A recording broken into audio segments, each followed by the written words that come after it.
Short selling में stock trader शेयरों के बढ़ने से नहीं उनके गिरने से पैसा कमाता है। इसे शेयरों को शॉर्ट करना कहते हैं। शॉर्ट सेलिंग करने वाले ट्रेडर्स को शॉर्ट सेलर्स कहा जाता है।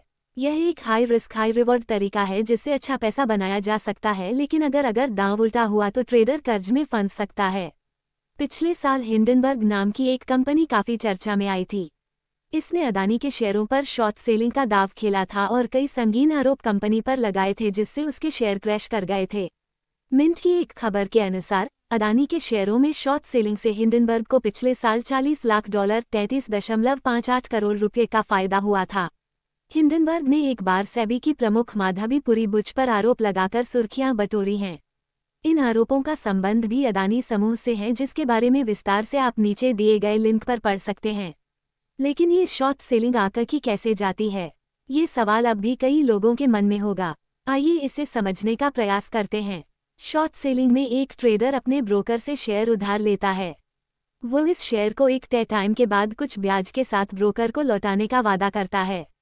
उधार लिए गए शेयरों को शॉर्ट सेलर ऊंचे दाम पर बाजार में बेच देता है, इस उम्मीद पर कि कुछ दिन बाद उस शेयर के दाम नीचे आएंगे और वो उन्हें दोबारा सस्ते दाम पर खरीदकर ब्रोकर को वापस कर देगा।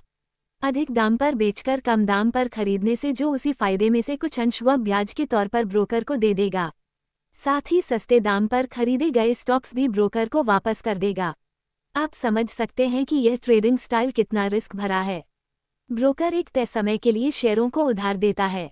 अगर उस तय समय में शेयर के दाम गिरने की बजाय बढ़ गए तो ट्रेडर को महंगे रेट पर वह शेयर वापस खरीदकर ब्याज के साथ ब्रोकर को वापस करने होंगे, जो उसे कर्जदार तक बना सकता है। इसलिए शॉर्ट सेलिंग आमतौर पर बहुत मजे हुए ट्रेडर्स द्वारा ही किया जाता है। हिंडनबर्ग भी एक शॉर्ट सेलर फर्म है। यह ऐसी कंपनियों पर अपनी नज़र रखती है जिनके शेयर अप्रत्याशित रूप से बहुत तेजी से ऊपर जा रहे होते हैं। हिंडनबर्ग महीनों तक उस पर रिसर्च करती है और अगर उसे गड़बड़ी लगती है तो उस पर शॉर्ट पोजीशन लेकर वह गड़बड़ियां पब्लिक के सामने उजागर कर देती है। इससे कंपनी के शेयर क्रैश कर जाते हैं और हिंडनबर्ग शॉर्ट सेलिंग करके पैसा बना लेती है।